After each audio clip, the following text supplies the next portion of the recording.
1:15 p.m. this afternoon, and well, as you can see, just like our local noon o'clock news stated, the fog has burned off, which according to, unless that was a Freudian slip or unintentional, basically that was trying to indicate that radiation fog. Okay, but through what research I had done on different types of fog developments, nothing really seemed to fit the bill. And yeah, I'm just now getting around, or have gotten around,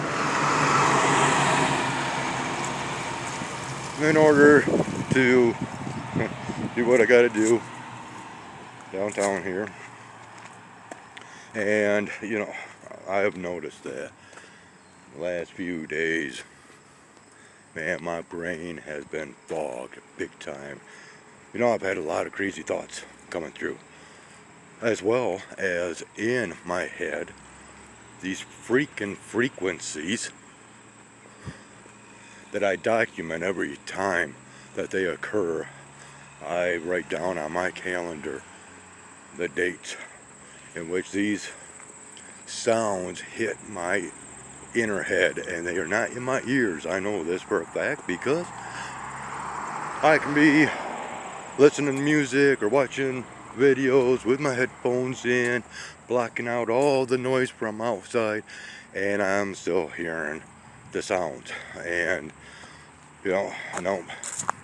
and it is not any kind of, so therefore it's not any kind of tinnitus.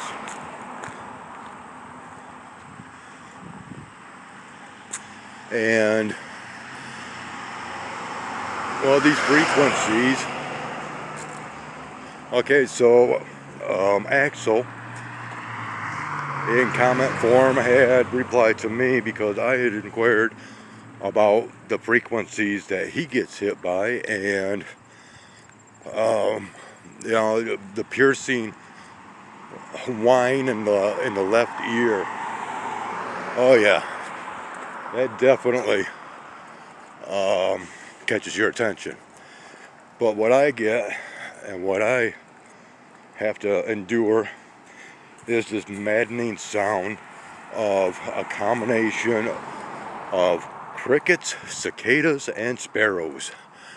Yeah, now if you could just imagine that, okay? Yeah, sitting out at dusk in the woods, and that's all you're hearing is crickets, sparrows, and cicadas.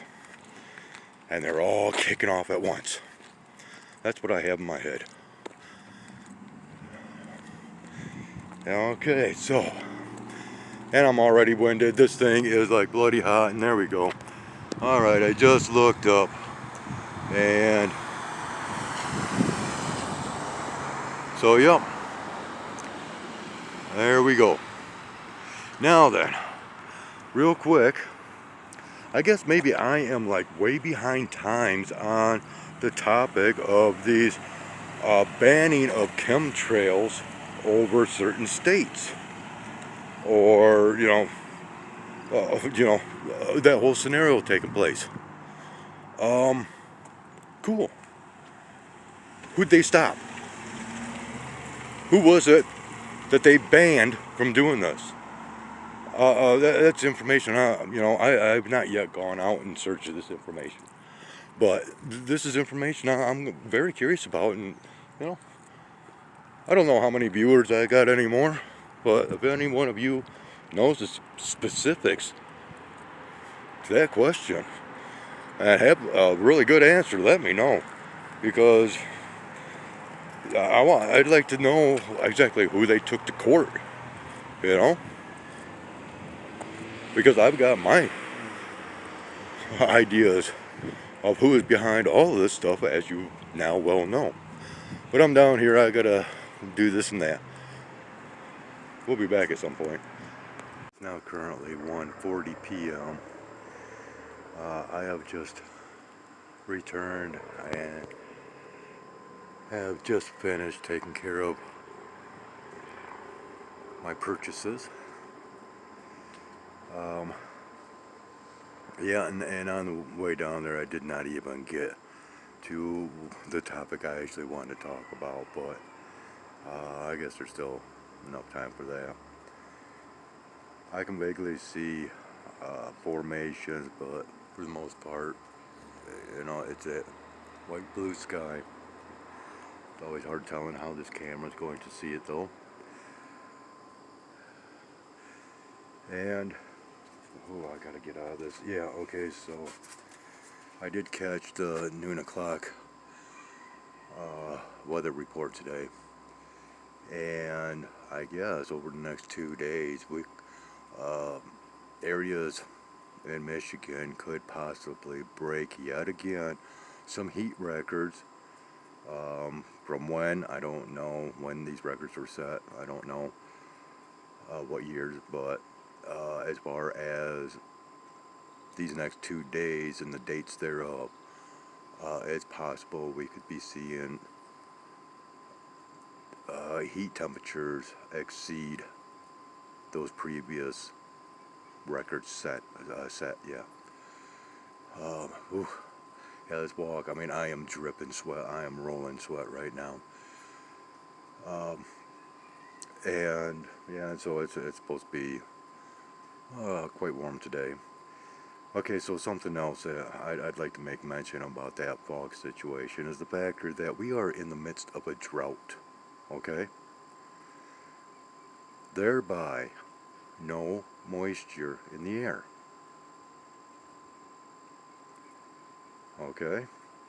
So please add that to any equations that, if any of you are trying to put those pieces of that puzzle together. And standing here in the shade, I actually have to say, with what breeze that we have, well, it's nice. It is actually very, very nice. But then, of course, it's a cool breeze, and I'm sweating, so it's, you can understand how it cools down the sweat. Okay. And speaking of which, so we are going through this leaf changing process just a little too early, as I have stated previously, in which I, relayed the statements of our local meteorologists and their thoughts on it. Okay, so at some point we are to be receiving some precipitation. This precipitation is, let's just say, of the norm that is supposed to happen, and that is a cold rain because of the cooling temperatures of the season, a cold rain that induces the change to the leaves. This next batch of rain is going to just, our trees will be more bare than what they are currently. All this yellow stuff and the green, the lime green leaves that are, turning already, they will be gone with this rain, if it should happen. And once again, we will have bare trees sooner than what yesteryear used to be all about. That's going to do it. I'm headed in. It's time for me to cool down. I had thoughts of, just like yesterday, I wanted to get in, a workout, but something was telling me, no, don't do it. Just, keep doing what you're doing. Today, I'm just going to go ahead and post this video. I don't foresee anything worthy of recording from here on after, not even my own thoughts. So I'll give you guys a break for whoever is tuning in on a daily basis when I do post recordings. So, and then way up here, I'm talking way up here, we have a high-flying feathered friend, somewhere way up there. I don't know if I'm picking him up. I'm trying to trying to, yeah, put the lens on him, but I don't know wherever he is, but he's, well, he's way up there. So I think that's just, you know, that is just a little bit of an alert. Hey, buddy, regardless of what you say, you know, keep your eyes open. All right, later on.